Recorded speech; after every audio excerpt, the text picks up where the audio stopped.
টানা বৃষ্টি, পাহাড়ি ঢলে স্মরণকালের আবারও ভয়াবহ বন্যা পরিস্থিতির মুখোমুখি সিলেটবাসী। মাত্র দুদিনের ব্যবধানেই সিলেটের 11টি উপজেলায় কমপক্ষে 13 লক্ষ মানুষ বন্যায় কবলিত হয়ে পড়েছেন। প্রথম ধাপের বন্যা যেতে না যেতেই দ্বিতীয় ধাপে বিশাল গতিতে দিনে এবং রাতে সমান তালে পানি বৃদ্ধি পাওয়ায় অজানা হয়ে আছেন সিলেটের বিস্তীর্ণ এলাকার লোকজন। অনেকেই নির্ঘুম রাত কাটাচ্ছেন বন্যার কারণে। যে গতিতে পানি বৃদ্ধি পাচ্ছে তাতে স্থানীয়রা মনে করছেন গত বন্যায় 2004 সালের বন্যাকে অতিক্রম করে গেছে, আর এবারের বন্যা 1928 সালের বন্যাকেও ছাড়িয়ে যেতে পারে। অবস্থা এতটাই বেগতিক যে মানুষ এখন আশ্রয় পাচ্ছেন না বলে জানা গেছে। এছাড়া এসএসসি পরীক্ষার জন্য শিক্ষা প্রতিষ্ঠানগুলো আশ্রয় কেন্দ্র করা নিয়ে দোলাচলে রয়েছে প্রশাসন, ফলে আশ্রয়হীন হয়ে পড়েছেন বনবাসীরা। স্থানীয় মানুষের দাবি, ভারী বর্ষণ আর উজানের ঢলে সুরমা কুশিয়ারা পানি অনবরত বৃদ্ধি পাচ্ছে। এতে বেশি প্লাবিত হচ্ছে সিলেটের সীমান্তবর্তী অঞ্চল কোম্পানিগঞ্জ, জৈন্তাপুর, গোয়াইনঘাট ও কানাইঘাট এলাকার বিস্তীর্ণ জনপদ।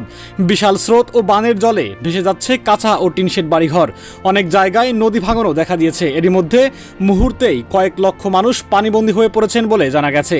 এমন অবস্থায় সরকারি সহায়তাও পৌঁছাচ্ছে না মানুষের কাছে।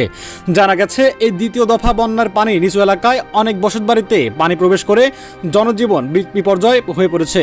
সিলেটের কোম্পানিগঞ্জ উপজেলার বাসিন্দা কবির আহমেদ জানিয়েছেন, বন্যার পানি অবিরাম নতুন নতুন এলাকা প্লাবিত করছে। রাত 12টা থেকে ভোর 4টা পর্যন্ত ব্যাপক হারে পানি বৃদ্ধি পাচ্ছে। সরেজমিনে গিয়ে দেখা গেছে বৃহস্পতিবার রাত 11টায় সিলেট নগরীর সরকারি পাইলট উচ্চ বিদ্যালয়ের সামনে আশ্রয় নিতে আসা অনেক লোকজন জড়ো হয়েছেন। তবে এসএসসি পরীক্ষার জন্য কেন্দ্র হিসেবে নির্ধারিত থাকায় স্কুলটি আশ্রয় কেন্দ্র হিসেবে ব্যবহারের অনুমতি দেওয়া হচ্ছে না। নিরুপায় হয়ে স্কুলের সামনের বারান্দায় ভ্যান গাড়িতে অবস্থান করছে মানুষজন।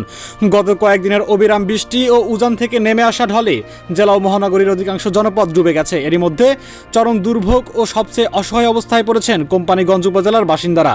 রাস্তাঘাট পানিতে সম্পূর্ণ তলিয়ে যাওয়ায় লাখো বনবাসী মানুষের উদ্ধারের জন্য সেখানে পৌঁছাতে পারছেন না কেউ। এছাড়াও এসব গ্রামীণ এলাকায় পৌঁছাতে নৌকাও মিলছে না, ফলে অবস্থা আরও ভয়াবহর দিকে যাচ্ছে।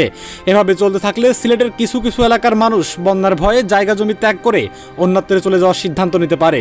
সিলেটের কানাইঘাটের লক্ষ্মীপ্রসাদ পশ্চিম পৌরসভা ও সদর ইউনিয়নের অধিকাংশ গ্রামীণ রাস্তা পানির নিচে তলিয়ে গেছে। শিক্ষা প্রতিষ্ঠানেও বন্যার পানি ঢুকে পড়েছে। সড়ক তলিয়ে যাওয়ায় সিলেট শহরের সাথে সড়ক যোগাযোগ সম্পূর্ণভাবে বিচ্ছিন্ন হয়ে পড়েছে। উপজেলা প্রশাসন সূত্রে জানা গেছে, সরকারিভাবে উপজেলার 9টি ইউনিয়ন ও পৌরসভার বন্যা দুর্গত এলাকার জন্য 40 মেট্রিক টন চাল, 50,000 টাকা শুকনো খাবার বরাদ্দ দেওয়া হয়েছে।